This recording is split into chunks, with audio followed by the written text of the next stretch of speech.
बिस्मिल्लाहिर्रहमानिर्रहीम, अस्सलाम वालेकुम, खुशामदीद कहते हैं आपको अल्हम्द कोचिंग एकेडमी की तरफ से। शुरू करते हैं जी आज की टेस्ट की डिस्कशन, जो कि है हमारे फिजिक्स की रोटेशनल मोशन पे। ठीक है, सो ज़वानानो ऐसा है कि a body is moving in a circle of radius R with the constant speed, the acceleration of the body is.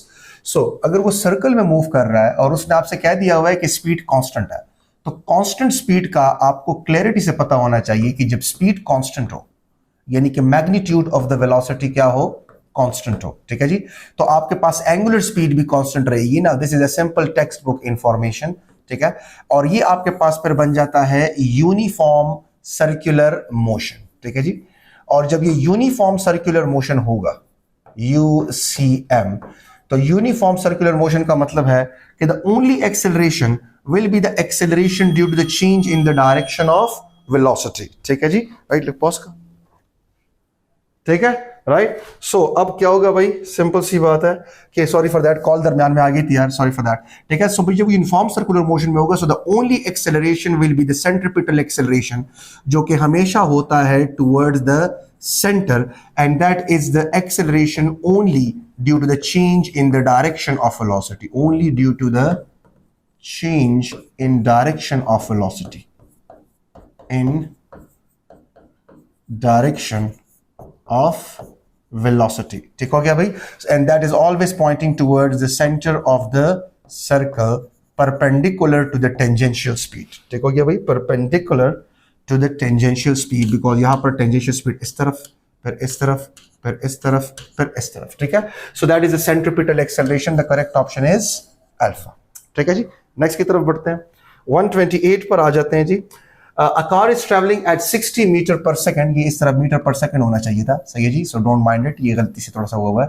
So that is a speed, ठीक है जी, on a circular road of radius this much. Now this is the radius of the circular road, the radial acceleration is, अब बच्चे याद रखिएगा, radial acceleration का मतलब होता है सेंट्रीपिटल एक्सेलरेशन। ठीक हो गया भाई, राइट। सो सेंट्रीपिटल एक्सेलरेशन मांगा गया है, टेंजेंशियल स्पीड गिवन है, रेडियस गिवन है, तो सोल्यूशन में centripetal acceleration is v square by r। तो सिंपल सी बात है, v कितना है, that is 60 metre per second. तो 60 का स्क्वायर लेंगे तो ये 60 इंटू 60 आ जाएगा, और नीचे r है 600, तो ये 600 मीटर हो जाएगा। सिंपल सी बात है, जीरो को जीरो के साथ उड़ा दें, जीरो को जीरो के साथ उड़ा दें, 6 को 6 के साथ उड़ा दें, तो आपके पास आएगा कितना, 6 metre per second square. So my correct option will be alpha. Simple सी बात है। ठीक है, नेक्स्ट की तरफ बढ़ते हैं, 129 के ऊपर आ जाते हैं। If a car moves with a uniform speed of 6 metre per second, again uniform speed, याद रखिएगा, उसने यूनिफॉर्म वेलोसिटी नहीं कही, यूनिफॉर्म स्पीड का हुआ है। वेलोसिटी तो यूनिफॉर्म हो ही नहीं सकती, बिकॉज हर आने वाले लम्हे में डायरेक्शन क्या करेगी, चेंज करेगी सर्कुलर मोशन में। So it's a tangential speed that is 6 metre per second, और अगर यूनिफॉर्म स्पीड है तो इसका मतलब है कि यूनिफॉर्म सर्कुलर मोशन है, and the only acceleration is the centripetal acceleration. Now the radius of the circle is 0.25 metre, then its angular speed is, अब वो आपसे मांगा क्या रहा है, वो आपसे एंगुलर स्पीड मांग रहा है। ठीक है, so we know that v is equal to r omega, तो omega is suppose to be equal to v upon r। ठीक है, सो v आप लोगों को गिवन है, कितना गिवन है सवाल में, 6 metres per second, and the radius is 0.25 metre. तो 0.25 मीटर को मैं शॉर्टकट लिख देता हूं आसानी के लिए, कि 0.25 मीटर का मतलब है कि जब मैं 25 को डिवाइड करता हूं 100 पे, ये सिंपल सा है, बिकॉज इसमें कटिंग शटिंग आसान हो जाती है, तो ये हो जाएगा 25 अपॉन 100। ठीक हो गया भाई, राइट, आर की जगह मैंने ये लिख दिया, तो ओमेगा आपका आ जाएगा जी 5 मल्टीप्लाई बाय, ये ऊपर जाके उल्टा हो जाएगा, सो इट्स 100 अपॉन 25। तो आप इस तरह कर दो, उड़ा के रख दो, ये आपके पास 1, ये आपके पास 4, 25 100 को 4 पे काटता है, and 5 4 20, so it will be 20 radian per second. So my correct option, oh sorry 5 4, एक मिनट, ये मैं क्या पर गलती करेगी, 4, ओ सॉरी सॉरी सॉरी सॉरी, गलती से मैंने 6 की जगह 5 लिख दिया, 6 की जगह मैंने यहाँ पर 5 लिख दिया, तो 6 4 24, sorry for that, sorry for that, सही जी। So the correct option is yes alpha. ठीक है जी, आई होप आपने गलती को कैच कर लिया होगा। देखिए ना, 6 की जगह मैंने गलती से 5 लिख दिया था। ठीक है, सो इट्स 24। ठीक है, सो 129 आ गया, 130 के ऊपर आ जाते हैं। अच्छा, when a body is speeding up, the body is speeding up while moving in a circular path, the angle between angular velocity and angular acceleration, तो angular velocity is v and angular velocity is omega. Sorry about that. Angular velocity is 1 nano omega. ठीक है जी. And angular acceleration is alpha. तो बड़ा text book information है, और वो ये है कि जब भी कोई बॉडी सर्कल में घूमकर, अगर मैं आपसे कहूं ये सेंटर है and this happens to be the axis of rotation. Clear हो गया भाई, राइट? तो जब भी कोई बॉडी सर्कुलर पाथ में रिवॉल्व करती है, ज़्वानानो, ये रहा जी रेडियल वेक्टर जो कि सेंटर से हमेशा अवे पॉइंट आउट करता है. ठीक है जी, राइट? और ये ज़्वानानो मेरे पास रहा टेंजेंशियल वेलोसिटी जो कि सर्कल को टेंजेंट होती है, लम्हा बलम्हा डायरेक्शन में चेंज हो रही होती है. And this happens to be the angular velocity. Curl the fingers of your right hand in the direction of rotation and the thumb will give you angular velocity. So this is angular velocity. This is angular velocity. Clear हो गया भाई? तो अब याद रखिएगा, अगर तो कोई बॉडी स्पीड अप कर रही है तो बड़ा सिंपल सा कॉन्सेप्ट है, अगर तो बॉडी स्पीड अप कर रही है तो एंगुलर एक्सेलरेशन भी पैदा होगा एंगुलर वेलोसिटी के बिल्कुल parallel. This is in the case of speeding up. Angular acceleration will be parallel to angular velocity when the body is speeding up. When the body is speeding up. Simple. And if the body is slowing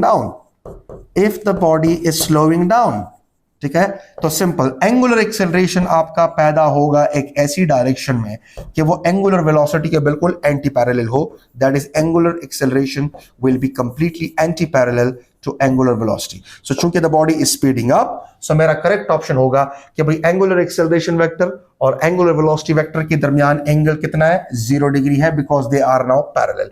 अगर slowing down लिखा होता तो फिर मैं correct option C को click करता, अगर तो स्लोइंग डाउन लिखा होता. ठीक है, सो नेक्स्ट की तरफ बढ़ते हैं. 131 आ जाता है भाई. Centripetal force performs no work at all because centripetal force एक ऐसा फोर्स है जो कि हमेशा लगता है टुवर्ड्स द सेंटर, राइट? और जब ये हमेशा टुवर्ड्स द सेंटर लगता है ज़्वानानो, तो इसका मतलब ये है कि ये टेंजेंशियल वेलोसिटी को, राइट, परपेंडिकुलर लग रहा है या फिर डिस्प्लेसमेंट को भी परपेंडिकुलर लग रहा है. तो इसका मतलब है कि centripetal force is always acting in the nine at a perpendicular to the velocity vector और डिस्प्लेसमेंट वेक्टर. क्लियर हो गया भाई? तो ऑटोमेटिकली परपेंडिकुलर लगने वाला फोर्स कभी वर्क नहीं कर सकता, because that is F is equal to cos 90, right? cos 90 is 0, 0 जब एनीथिंग इज 0. सो परपेंडिकुलर लगने वाला फोर्स कभी वर्क नहीं करता, इसलिए सेंट्रीपिटल फोर्स कभी काइनेटिक एनर्जी को भी चेंज नहीं कर सकता फ्रॉम वर्क एनर्जी थ्योरम. ठीक है, नेक्स्ट की तरफ बढ़ते हैं ज़्वानानो. 132. An object moves in a circle if the mass is doubled. If the mass is doubled, be very careful. And the speed, अच्छा ये speed, अच्छा, sorry for that. And the speed is tripled. So it's doubled and the speed is tripled. The radius is unchanged. The radius is unchanged. Then the magnitude of the centripetal force must be multiplied by a factor of. तो simple सी बात है, नया centripetal force जो है वो बराबर होगा m dash v dash का स्क्वायर डिवाइडेड बाय r. ठीक है जी? तो पुराना वाला सेंट्रीपिटल फोर्स मैं लिख देता हूं कि वो बराबर था m v square by r. ठीक है जी? तो अब m डैश v डैश, और चूंकि r को नहीं छेड़ा गया तो मैंने r के ऊपर कोई डैश पुट नहीं किया, तो सेंट्रीपिटल फोर्स जो आएगा आपका नया वाला, that will be equal to, तो m डैश आपको कहा गया मास इज डबल्ड, तो ये हो जाएगा पुराने वाले के मुकाबले में दुगना. ठीक है जी? आपसे कहा गया है द स्पीड इज ट्रिपल्ड, तो नई वाली स्पीड हो जाएगी पुराने वाली स्पीड के मुकाबले में ट्रिपल और उसके ऊपर स्क्वायर. और आपसे कहा गया है कि रेडियस इज अनचेंज्ड, तो r को मैंने चेंज नहीं किया. सो नया वाला सेंट्रीपिटल फोर्स जो होगा ये आपके पास बराबर आ जाएगा 3 का स्क्वायर 9, 9 2s are 18, तो ये 18 into M V square by R. और ये जो आपको नजर आ रहा है ये वो पुराना वाला सेंट्रीपिटल फोर्स था. इसका मतलब है कि जो नया वाला सेंट्रीपिटल फोर्स होगा वो पुराने वाले सेंट्रीपिटल फोर्स के मुकाबले में 18 टाइम्स बढ़ जाएगा, राइट? सो द पुराना वाला centripetal force will be multiplied by the factor of 18. So my correct option is delta. ठीक है, सो नेक्स्ट की तरफ आते हैं. 132 it is. So the direction of the angular velocity is along. So याद रखिएगा, the direction of the angular velocity is always along the axis of rotation. ये simple textbook information है, चाहे वो ऊपर हो या चाहे वो नीचे हो. Angular velocity is always along the axis of rotation because it's an axial vector. तो axis of rotation या आप कह सकते हो कि it will be perpendicular to the plane of rotation. Plane of rotation को perpendicular होगा. ठीक है जी? This happens to be the plane of rotation.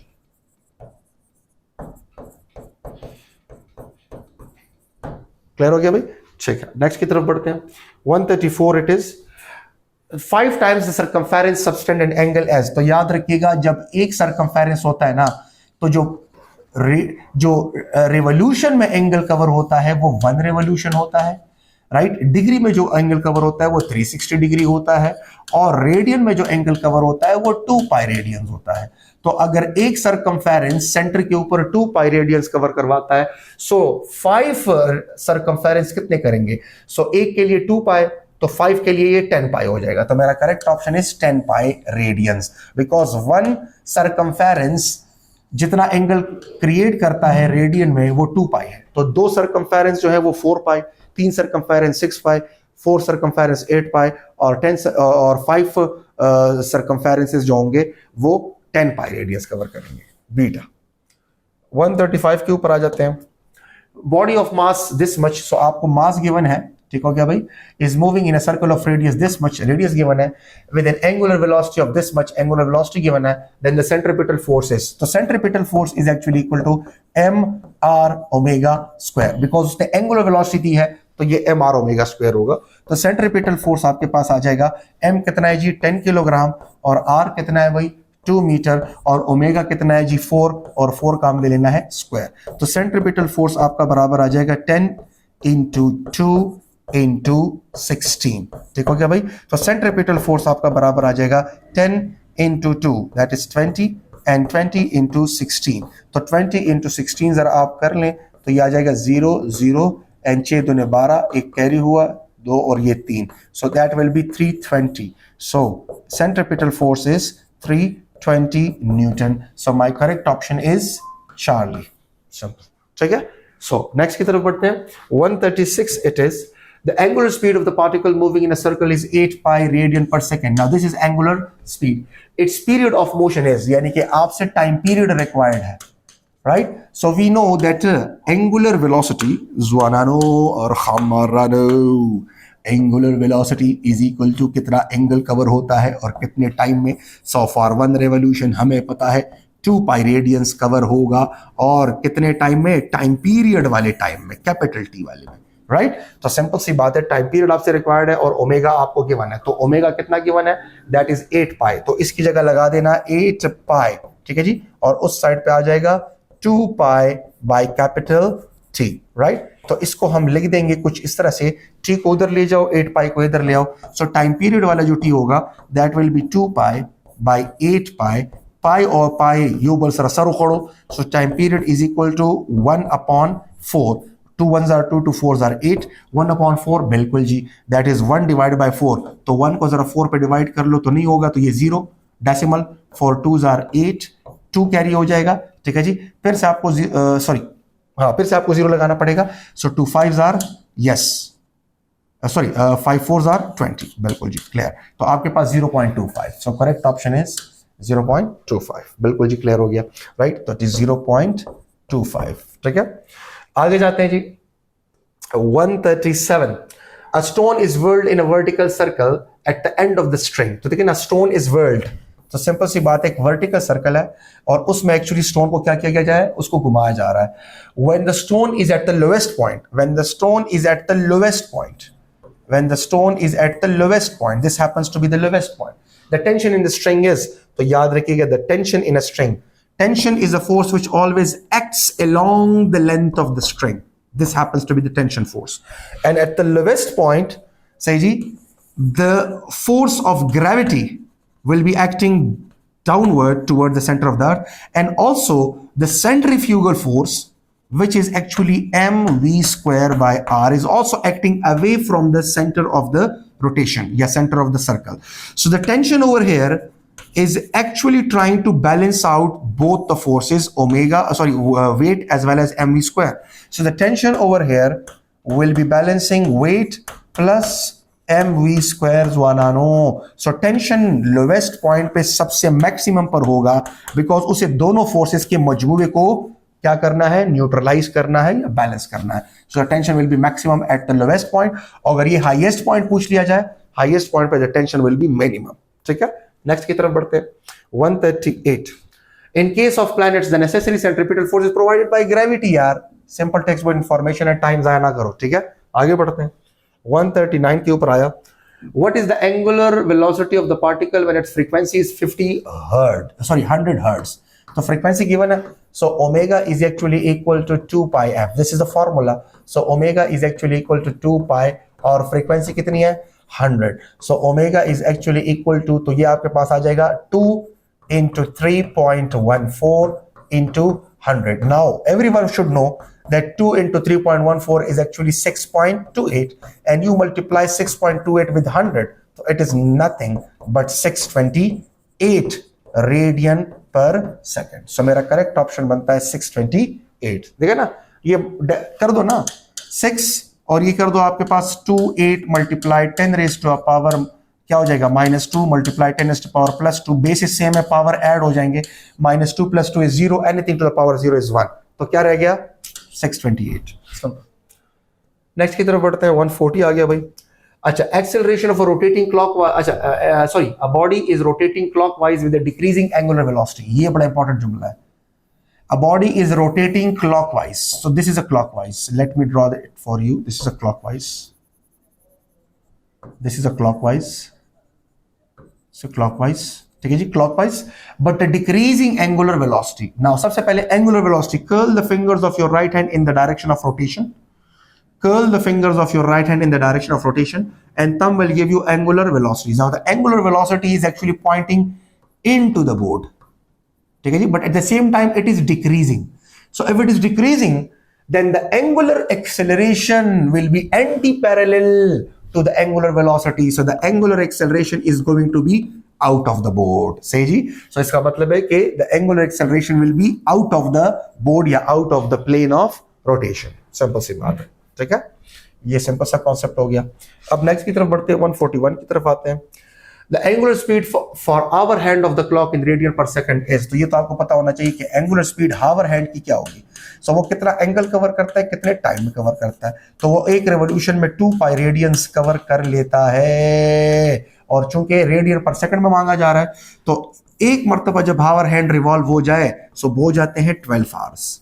ठीक हो गया भाई, राइट। तो ये इस तरह कर लो कि ये आपके पास आ जाएगा 2 पाई रेडियंस डिवाइडेड बाय, तो ये हो जाएगा 12 मल्टीप्लाई बाय, एक हार के अंदर होते हैं 3600 सेकंड, तो ये हो जाएगा 3600 सेकंड। सिंपल सी बात है। तो ऐसे कर लो ज़ुआरानो कि भाई ये 2 को काट दो, ये पाई है ना, ये 6 हो जाएगा, और 6 को 360 से मल्टीप्लाई कर दो, तो 6 मल्टीप्लाई बाय 360, ये 0 आएगा, 6 के 36, 3 कैरी हुआ, क्लियर हो गया भाई, राइट। और 3 6 18 और ये 21, ठीक है जी, 0 और 360 है ना, 12 और 360, 0 आ गया, 36, 3 कैरी हुआ, 6 3 18 और 19 20, बिल्कुल जी 210, ठीक है जी। तो आपके पास आया क्या, पाई डिवाइडेड बाय 216। एक मिनट, यहाँ पर मैं क्या गलती कर रहा हूँ, 12 और 2 6 3600, 216 360, ठीक है, पाई बाय 360 2160, तो ये हो जाएगा जी रेडियन पर सेकेंड, ठीक है जी।